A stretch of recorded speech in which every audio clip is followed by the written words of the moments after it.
Hi, this is Rob McLaughlin. Welcome to Sound Advice. Today we're going to take a look at an introductory session using the Q32 to mix for a band. And so we're going to start off the process right at the beginning with gain staging.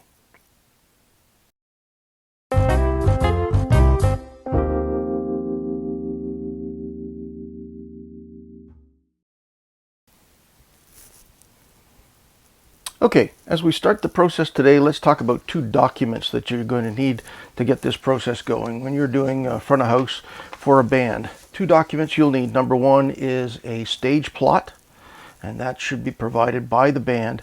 And number two is an input list. And we'll try to put these up on camera here so we can see them. So let's talk a little bit about the stage plot first of all, again provided by the band. This is just a diagram that outlines what the stage will look like while that band is on stage. Of course, a couple things to note is that first of all, don't bother with fancy graphics. I don't really need to know what a guitar looks like. I know what a guitar is. Doesn't have to have a picture of a drum kit, just an indicator that there's a drum kit, a keyboard, how many vocals, where they are, and where the guitar amps are, that kind of thing, backline. So a couple things. First of all, also along with the drum kit, some of the things that are a little bit out of the ordinary. If you have something that's unusual, for instance, not all drummers sing, but some do. So if your drummer needs a vocal mic, indicate that on your stage plot. Some drummers also trigger a click track, and so they've got an MP3 player to run the click track or backing tracks, and so they're going to need an extra pair of stereo sends at the drum kit.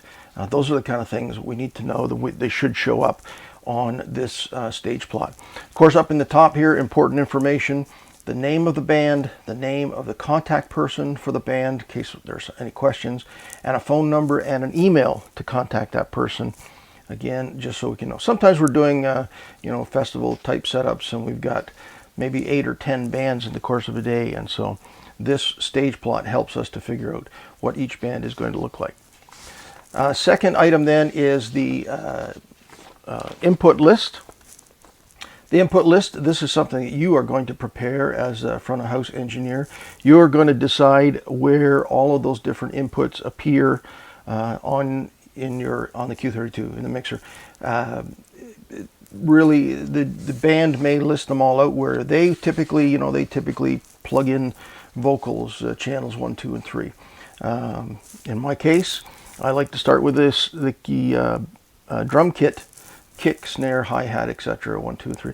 So everybody has a different preference to that, but as the front house engineer, you get to make that call, and you have to write out a input list based on that stage plot that they've given you and all the different components to that band.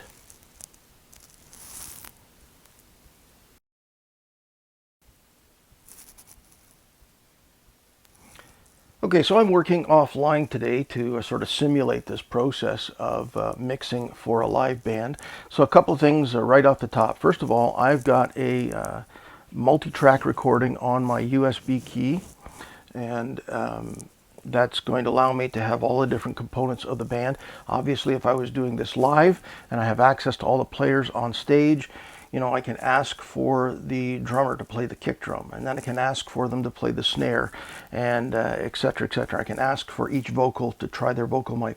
That's not going to be quite the same as this exercise because I have a pre-recorded track. These pre-recorded tracks, by the way, are available in a lot of different places online. I'll put a link at the bottom of this video for a couple of different places where you can find these pre-recorded tracks. Today is a track called All I Know by Avalon, and we have 18 tracks in this multi-track recording. And so what I've done is, first of all, you'll notice that on my setup here for all of my tracks, I have gone in and set all of my tracks to Q drive so that I can pick up the multi-track off of the USB key. All right.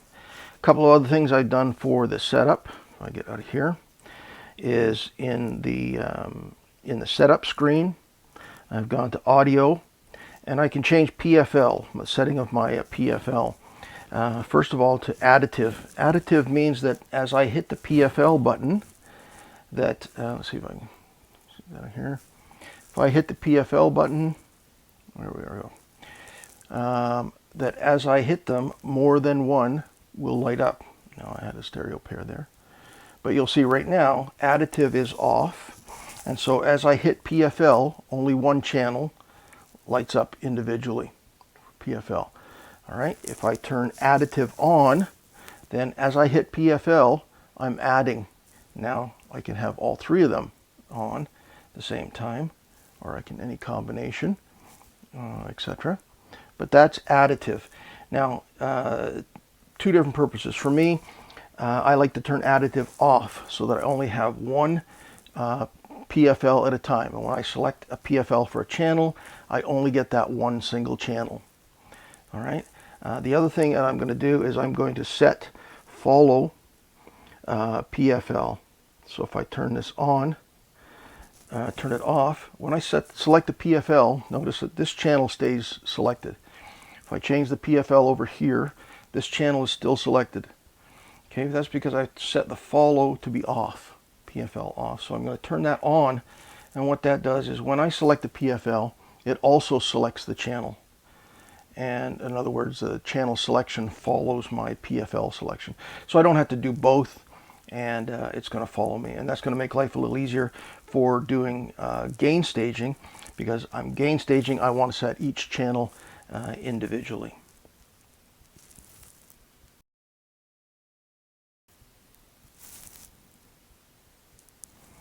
Okay, another little bit of setup that I've done for this exercise. Not only have I set the PFL so that it is not additive, so that I do have individual PFL, and the select follows my PFL. So as I select PFL, I also get my select for that particular channel. The other thing I mentioned is that if I go to the processing for channel, I select the function. I've got them all set to Q drive, again, because I'm reading multitrack off of my USB key here.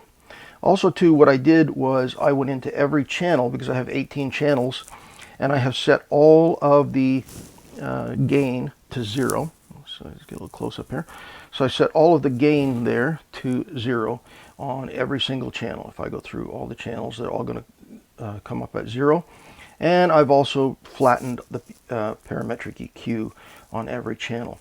Once I've done that for my 18 channels, then I will create a scene. So again, in scenes here, and I've stored a scene called Q drive reset.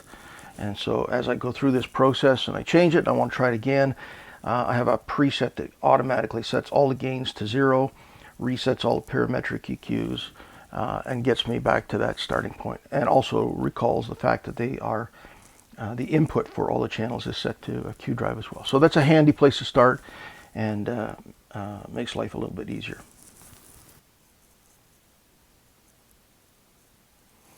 Okay, the concept of gain staging is to adjust the input sensitivity of any channel so that its input signal reaches 0 dB on the input scale. There's a couple of places you can see that scale.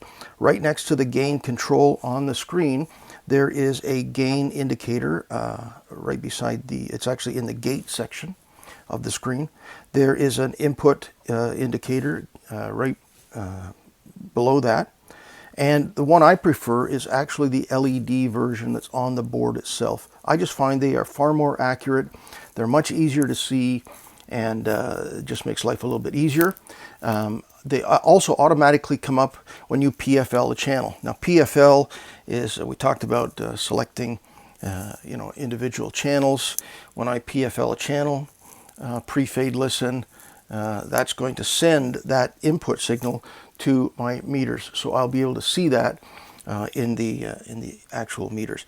By the way, in the Alan Heath world, PFL is actually marked PAFL. Interesting little side note here. PFL stands for pre-fade listen. PAFL stands for pre and after fade listen, because on the Alan Heath board you can actually choose whether it's before or after. PAFL is actually pre and after fade listen. So it could have been pre and post fade listen, but then it would have been P and P, and you couldn't tell the difference. So they had to go before and after.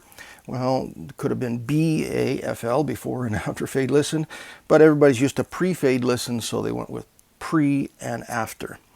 An odd combination, but that was Alan Heath's choice. So that's where we get PAFL, or in actual fact, a lot of people actually call it the PAFL key. So you can pronounce it PFL or PAFL, whatever you want. We're talking about that selector.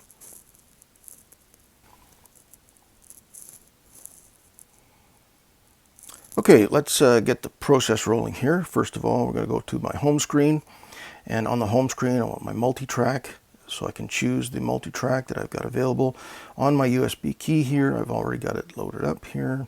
Select the track and press play. All right, I'm going to select track 1, which I know from my input list is going to be my kick drum. And I've got it. You can see right away that signal is way too hot. That input should be, and I'm just going to pull a lot of other stuff down here. I put a little bit in that studio monitor just so that we can hear it. Otherwise, it's quiet. So what we want to do then is adjust the gain. I'm going to adjust that gain so that the kick drum peaks at 0. All right, so I'm looking for there we go. So that kick drum is now peaking at 0.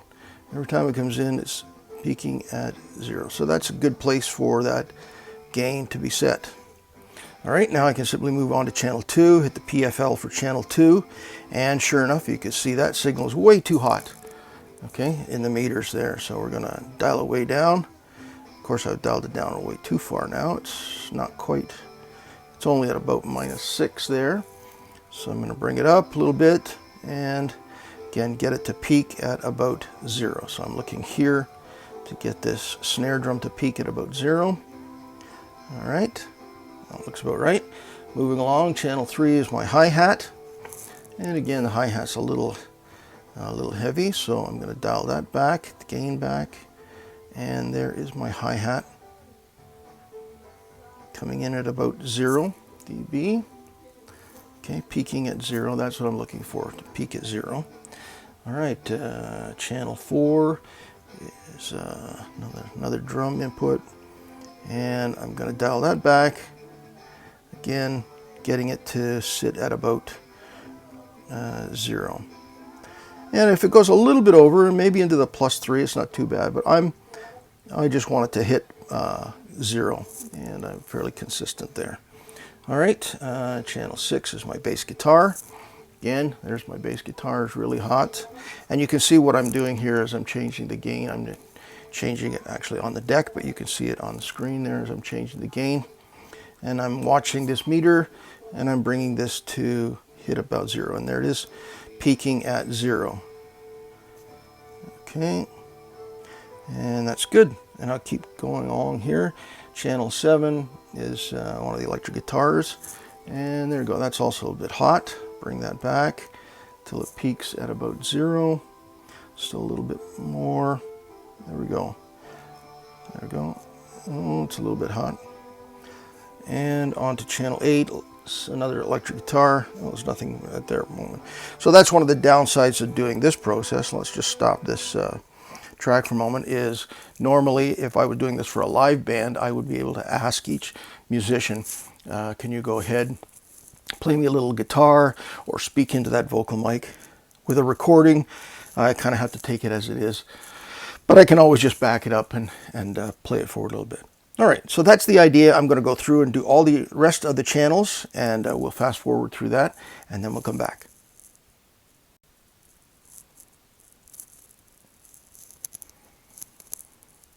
Okay, so we've completed that process. We've got all of our tracks gain staged now, so they're all peaking at 0.